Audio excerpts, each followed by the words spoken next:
Have you ever felt guilty for resting?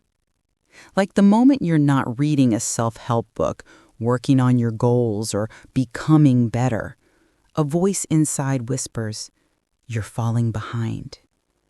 You scroll through motivational videos. You listen to podcasts that say, grind harder, never settle, discipline equals freedom. And for a while, you believe it. You start improving, waking up early, journaling, working out, reading, meditating. But somewhere along the way, something strange happens. You don't feel fulfilled anymore. You feel drained. You're not chasing happiness. You're chasing the illusion of constant progress. That, my friend, is the dark side of self-improvement. Before we go deeper, take a second to hit subscribe and drop a comment below telling me what made you click on this video.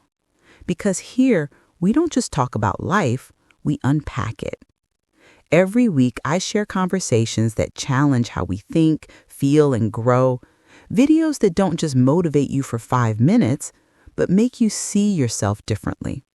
So subscribe if you're ready to go beyond surface-level advice, and comment your thoughts as we go because your story and perspective matter more than you think. I always read them, and many of your insights end up shaping the next video we make together. Also, stay with me till the end because this video isn't about rejecting growth.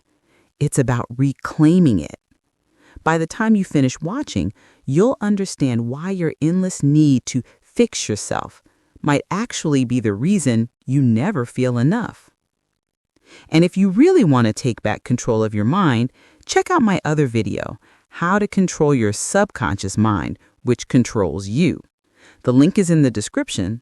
Watch it after this one because these two videos connect deeply like two pieces of the same truth. Now, let's begin. We live in an era obsessed with self-optimization. There's a quote by Alan Watts that perfectly captures this.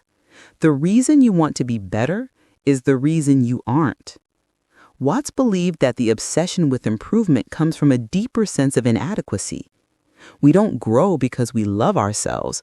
We grow because we secretly think we're not enough as we are. This is where it turns toxic. Self-improvement was supposed to set you free, not turn you into your own critic. But now you're tracking your sleep, your steps, your mood, your habits, your productivity, your entire being reduced to data and progress bars. You start to measure your worth in how consistent you are. And when you miss a day or feel demotivated, you don't forgive yourself. You punish yourself. Psychologically, this is called toxic productivity. The need to constantly perform even when it's destroying your peace. Sigmund Freud once said, "Unexpressed emotions never die. They are buried alive and come forth in uglier ways." In the same way, unfelt rest and unacknowledged stillness come back as burnout, emptiness, and disconnection from who you are. You can't heal from exhaustion by doing more. You heal by finally allowing yourself to be. There's something the self-help world doesn't tell you. It's built on your belief that you're broken. Think about it. If everyone suddenly woke up tomorrow and believed, "I am enough just as I am," half of the billion-dollar self-help industry would collapse overnight. Books, podcasts, courses, productivity apps all promise to fix you. But healing doesn't always look like progress. Sometimes it looks like acceptance. Carl Rogers, one of the most respected psychologists, once wrote, "The curious paradox is that when I accept myself just as I am, then I can change." Read that again. When I accept myself, then I can change. Not when I reject myself. Not when I shame myself, but when I embrace myself fully. Flaws, fears, and all. That's what true growth is. Not running away from your darkness, but learning to walk with it. The self-help movement often forgets that humans aren't machines to be upgraded. We're living, feeling beings.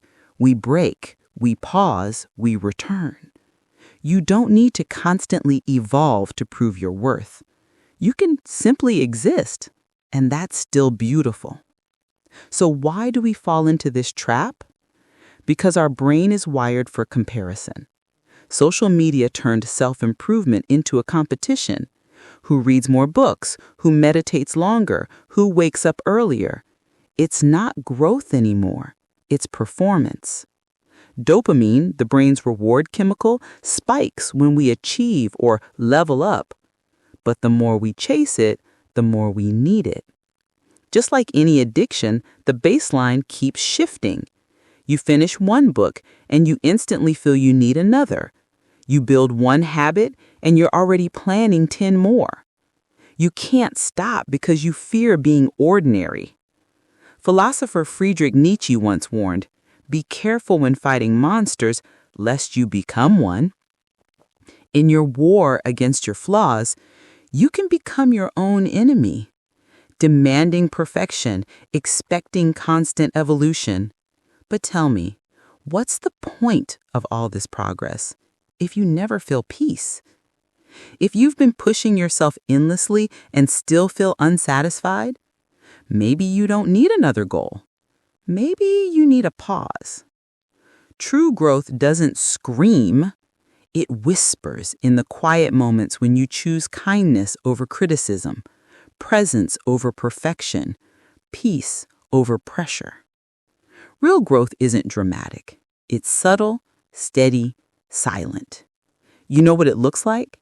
It's when you stop apologizing for being tired, when you stop comparing your timeline to others, when you stop needing to prove that you're becoming something because you finally realize you already are. Philosophers like Lao Tzu and the Stoics believed in Wu Wei, effortless action, the art of flowing with life rather than forcing it. It's not about doing nothing. It's about doing only what's necessary and allowing things to unfold naturally. That's where the paradox lies. When you stop obsessing over becoming better, you actually become better because you return to your authentic rhythm. Growth without compassion becomes self-punishment. Improvement without peace becomes obsession. Let's be honest. It's not easy to slow down in a world that profits from your insecurity. You'll always find someone online telling you to grind harder, wake up earlier, do more. But sometimes the bravest thing you can do is say no. No, I don't need to chase every trend. No, I don't need to constantly upgrade myself. No, I don't need to prove my worth to anyone, not even to myself. Because peace isn't found in becoming someone else. It's found in coming home to who you already are. Remember what Socrates said. The secret of change is to focus all of your energy not on fighting the old, but on building the new. And sometimes the new begins when you stop trying so hard to fix the old. So here's your reminder. You are not a project. You are a person. And the goal isn't to become perfect. The goal is to become present. If this video made you pause, think, or even feel a little less alone, that's your cue to like, share, subscribe, and comment below what hit you the most. Because the more you engage, the more the algorithm helps this message reach someone who might be silently struggling right now. Someone who needs to hear exactly what you just heard. Every like, every comment, every share isn't just support for this channel. It's a ripple of awareness, a little light in someone's dark scroll through life. So let's spread that light, one honest conversation at a time. And when you finish this video, I want you to go and watch the one linked below on how to control your subconscious mind, which controls you. It's the next step to understanding how your thoughts and patterns silently run your life. And finally, how to take back control. Trust me, that video will connect all the dots for you. Until then, take a deep breath, stop fixing, Start living. Because real growth doesn't demand perfection. It begins the moment you whisper to yourself, I am enough. Thank you for watching. See you next time and take care.